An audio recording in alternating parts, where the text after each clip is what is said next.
গভীর রাতে ভারত পাকিস্তানে ৩টা লোকেশনে ৯টা টার্গেটে মিসাইল আক্রমণ করেছে।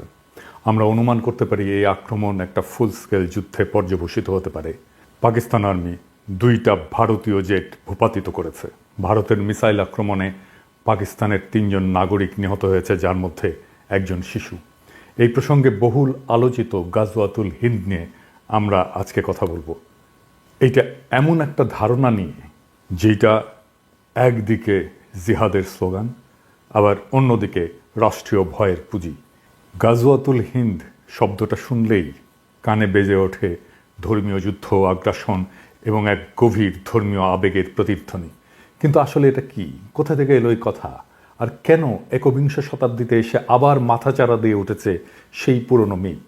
আর কেনই বা বলছি এই গাজওয়াতুল হিন্দ সম্ভবত শুরু হয়েছে আর ভারত পরাজয়ের পথে অগ্রসর হচ্ছে? আসুন ইতিহাস, ধর্মতত্ত্ব এবং রাজনীতির সীমানা পেরিয়ে খুঁজে বের করার চেষ্টা করি এই ধারণার উৎস, ব্যবহার এবং পরিণতি সম্পর্কে। গাজওয়াত শব্দটা ইসলামী পরিভাষায় ব্যবহৃত হয় ওই সমস্ত যুদ্ধে যেখানে নবী রাসূল স্বয়ং অংশগ্রহণ করেছিলেন। আর হিন্দ মানে ভারত, এই দুটো শব্দ মিলে দাঁড়ায় হিন্দের যুদ্ধ। কিছু হাদিসে উল্লেখ করে ভবিষ্যতে মুসলমানরা হিন্দ বিজয় করবে, যেমন সুনান আল নাসাই এবং মুসনাদে আহমেদে একটা বর্ণনায় বলা হয়েছে, আমার উম্মতের একটা বাহিনী হিন্দের সঙ্গে যুদ্ধ করবে, আল্লাহ তাদের ক্ষমা করবেন। তবে ইসলামী স্কলারেরা অনেকেই বলেন যে এই হাদিসগুলোর সনদ দুর্বল এবং এগুলোকে ঐতিহাসিক ভাষ্য হিসেবে ধরা যায়, কিন্তু তা দিয়ে আধুনিক রাজনৈতিক সহিংসতার বৈধতা পাওয়া যায় না। ২০ শতকের শুরু থেকে বিশেষ করে পাকিস্তানের রাষ্ট্রনীতিতে গাজওয়াতুল হিন্দ হয়ে ওঠে এক কল্পিত ধর্মীয় আদর্শ।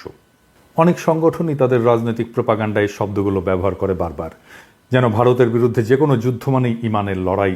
এই ধারণা ব্যবহার করে রাষ্ট্রীয় সহিংসতা, সীমান্ত সন্ত্রাসকে বৈধতা দেওয়ার চেষ্টা করা হয়। আবার পাশাপাশি এই টার্মটাকে ধরেও ভারতের মুসলমানদের সন্দেহের চোখে দেখার সুযোগটাকে সৃষ্টি করা হয়। কিন্তু এটা কি আক্ষরিক অর্থে যুদ্ধ নাকি প্রতীকী যুদ্ধ? সেই যুদ্ধ কি শুরু হয়েছে? আর যদি শুরু হয় তাহলে কিভাবে শুরু হয়েছে? আর এই যুদ্ধের পরিণতি বা কি? আমার মনে হয় এই লড়াই শুরু হয়েছে, আর এটা শুরু করেছে বিজেপি আর আরএসএস এর হিন্দুত্ববাদী রাজনীতি দিয়ে। এই যুদ্ধটা বাস্তবে অস্ত্রের নয়, বরং পরিচয় নির্মাণের যুদ্ধ, যা ভারতীয় উপমহাদেশকে ঠেলে দিয়েছে একত্ববাদের প্রবণতা এবং আত্মবিরোধী সংকটের দিকে। কিভাবে? ইসলামকে মোকাবেলা করতে গিয়ে হিন্দুত্ববাদ হিন্দু ধর্মের আত্মবিনাশ ডেকে আনছে, এমন একটা আত্মঘাতী প্রকল্পে তারা লিপ্ত হয়েছে যা আদতে শেষ বিচারে হিন্দু ধর্মকেই ধ্বংস করে দেবে। হিন্দুত্ববাদ যতটা না ইসলাম বিরোধী, তার চেয়েও বেশি হিন্দু ধর্ম বিরোধী। কারণ ইসলামকে পরাস্ত করতে গিয়ে সে নিজেরই ধর্মকে এমন এক কাঠামোর ভেতরে বন্দী করতে চায় যা ইসলামিক তৌহিদ বা মনোথেইজমের ছায়া। ইসলাম এবং হিন্দু ধর্মের মূল তফাৎ হচ্ছে বহুত্ববাদ বনাম একত্ববাদ। দুই ধর্মের দুই আত্মা। ইসলাম জন্ম থেকে একত্ববাদী এবং তার ইমানের কেন্দ্রে এক এবং অদ্বিতীয় আল্লাহর ধারণা। হিন্দু ধর্ম ঠিক তার উল্টো, সে দাঁড়িয়ে আছে বহুপদ, বহুদেব, বহু সাধনার উপরে। তন্ত্র, যোগ, শাক্ত, বৈষ্ণব, শৈব, অদ্বৈত, এক একটা ধারা, এক একটা জগৎ। ভগবদ্গীতায় কৃষ্ণ বলেছেন যে যে যেভাবে আমাকে চায় আমি সেভাবেই তার কাছে ধরা দিই। এই কথাটাই হিন্দু ধর্মের বহুত্ববাদী হৃদয়। কিন্তু হিন্দুত্ববাদ ইসলামকে পরাস্ত করতে গিয়ে ইসলামিক কাঠামো গ্রহণ করে ফেলে। হিন্দুত্ববাদের মূল সমস্যা হলো এটা ইসলাম বা খ্রিস্টান মতবাদকে প্রতিযোগী ভাবতে গিয়ে তাদের কাঠামোকে নিজের অস্ত্র বানাতে চায়। যেমন এক জাতি, এক ভাষা, এক পরিচয়, এক সংস্কৃতি। এ সমস্ত ধারণা ইসলামী উম্মাহ বা খ্রিস্টান নেশন স্টেটের ধারণার কাছাকাছি। হিন্দুদের মাঝে ঐক্য প্রতিষ্ঠা করতে গিয়ে সে এক দেবতা, এক আচার, এক ভাষার সন্ধান করে। এই কারণেই সে নিজের ধ্বংস ডেকে আনে। কারণ হিন্দু ধর্ম কখনো ঐক্য দিয়ে টিকে ছিল না, টিকে ছিল সহাবস্থানে। একত্ববাদের দিকে ঝুঁকে পড়া মানেই তৌহিদের বিজয়। যখন হিন্দুত্ববাদ ইসলামকে ফাইট করতে যায় তখন সে আসলে তৌহিদেরই জয় নিশ্চিত করে। সে মূর্তি পূজাকে তখন লজ্জা হিসেবে দেখতে শুরু করে, পৌরাণিকতাকে অস্বীকার করে, আত্মতত্ত্ব, রূপক, রসতত্ত্বকে সরিয়ে দেয়। বেদান্তের তম অসি এর বিপরীত তৈরি করে শুদ্ধ হিন্দু পরিচয়ের কাঠিন্য। এইভাবেই হিন্দুত্ববাদ বহুত্ববাদী আধ্যাত্মিকতাকে হত্যা করে, অর্থাৎ হিন্দু ধর্মকেই সে হত্যা করে। এভাবেই মোদি আত্মহননের পথে হিন্দুত্ববাদ দিয়ে হিন্দু ধর্মকে নিয়ে যাচ্ছে। এইভাবেই একদিন হিন্দুত্ববাদ যখন নিজের দেহে একক দেবতার ধর্ম নির্মাণ করবে, তখন সে নিজেই আর হিন্দু থাকবে না, সে হয়ে উঠবে একটা হিন্দু নামধারী ইসলামী রাষ্ট্রীয় কাঠামোর ছায়া, যার মধ্যে থাকবে না সাধনার পথ, থাকবে না দেবদেবী উপাসনা, থাকবে না অবতার তত্ত্ব, থাকবে না উল্টো যুক্তি। সে সময় ইসলাম যদি আসে তাহলে সে বলবে, তুমি তো একত্ববাদকেই বিশ্বাস করো, কিন্তু আমাদের একত্ব অনেক আগে থেকেই পরিণত, তুমি শুধু তার ছায়া, তুমি তাকে অনুসরণ করেছো। এই ছায়া যখন আত্মার আর আশ্রয় দিতে পারে না, তখন মানুষ মূল উৎসের দিকে ফিরে যায়। তখন তৌহিদ শুধু জয়ী হয় না, হিন্দুত্ব নিজেই তাকে তার মঞ্চ প্রস্তুত করে দেয়।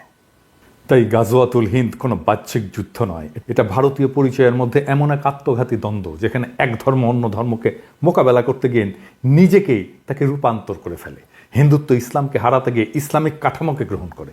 এটাই আত্মহনন, এটাই ইতিহাসের সবচেয়ে বড় পরাজয়, যেখানে তুমি যেত না, বরং তোমাকে হারিয়ে অন্য কেউ তোমার জায়গায় দাঁড়িয়ে যায়। আমি যখন রেকর্ড করছি তখন ফ্রান্সে গভীর রাত, ঘড়ির কাঁটা থমকে নেই, কিন্তু সময় থমকে গেছে। ভারত পাকিস্তানের সীমান্তে যুদ্ধের দামামা, আলো নয় কেবল ধোঁয়া। পাকিস্তান দাবি করেছে ভারতের হামলায় নিহত হয়েছে 3 জন নিরস্ত্র মানুষ, একজন শিশু যার হাতে ছিল খেলনা, কোনো বন্দুক না। এটাই কি সেই যুদ্ধ যেটা বহুদিন ধরে গল্পে ছিল, হাদিসে ছিল, প্রপাগান্ডায় ছিল? গাজওয়াতুল হিন্দ, যার কথা একদা বলা হতো একদিন হবে, সেই যুদ্ধ কি আজকে শুরু হলো? নাকি আমরা অনেক আগেই চুপচাপ নিজের ভেতরে সেই যুদ্ধ শুরু করে ফেলেছি? বিজেপি আরএসএস যখন হিন্দু রাষ্ট্র গড়ার নাম করে হিন্দু ধর্মের বহুত্ববাদকে খরচা করে ফেলে, তখন তারা ইসলামকে হারাতে গিয়ে তৌহিদের কাঠামো নিজের ধর্মে বসিয়ে দেয়। আর এভাবেই গাজওয়াতুল হিন্দ কোনো মুসলিম বাহিনীর হাতে নয়, হিন্দুত্ববাদের হাতে ভারতের ভেতরেই শুরু হয়ে যায়। এখন যারা বলবে ভারত জিতেছে, তারা হয়তো মৃতদেহ গুনছে না, কারণ এই যুদ্ধে পরাজয় মানে শুধু শত্রুর জয় নয়, নিজের পরিচয় হারিয়ে ফেলা, নিজের আধ্যাত্মিকতাকে পোড়ানো, নিজের ধর্মকে কাঠিন্যে মুড়ে দেওয়া। হিন্দুত্ব যখন অদ্বৈতবাদ দিয়ে এক পথে হাঁটতে চায়, তখন সে নিজেই নিজের সমস্ত পথ হারায়। আর তখন ইসলাম আসলে আর কিছু করেও না, সে শুধু দাঁড়িয়ে থাকা দেখে কিভাবে তার প্রতিদ্বন্দ্বী নিজেকেই প্রতিলিপি করে ফেলে। এই যুদ্ধের শেষে কি থাকবে? ভবিষ্যৎ হয়তো বলবে এই অঞ্চলে একদিন এমন এক ধর্ম ছিল যার নাম হিন্দু ধর্ম, যার অসংখ্য পথ ছিল, দেবতা ছিল, রূপক ছিল, নারী শক্তির পূজা ছিল, কিন্তু সে নিজেই নিজের শরীর পোড়ায় হিন্দু রাষ্ট্র নামের যজ্ঞকুণ্ডে। এই হলো গাজওয়াতুল হিন্দ, যেখানে শত্রু বাইরের কেউ নয়, শত্রু হয়ে ওঠে নিজের ভেতরের ভয়, প্রতিক্রিয়া আর পরিচয়হীনতা। এই হলো সেই সাংস্কৃতিক সুইসাইড, যার শেষে আর ধর্ম থাকে না, থাকে শুধু রাষ্ট্র। আর সেই রাষ্ট্রে মানুষও থাকবে না, থাকবে শুধু বিজয় লিখে রাখা এক শূন্যতা, এক ঐতিহাসিক পরাজয়, যার শুরুটা ভারতের হিন্দুত্ববাদীদের হাতে, যারা হিন্দু ধর্মকে বিজয়ী করতে গিয়ে আখেরে তার নিজের ধর্মকেই পরাজিত করে ফেলে।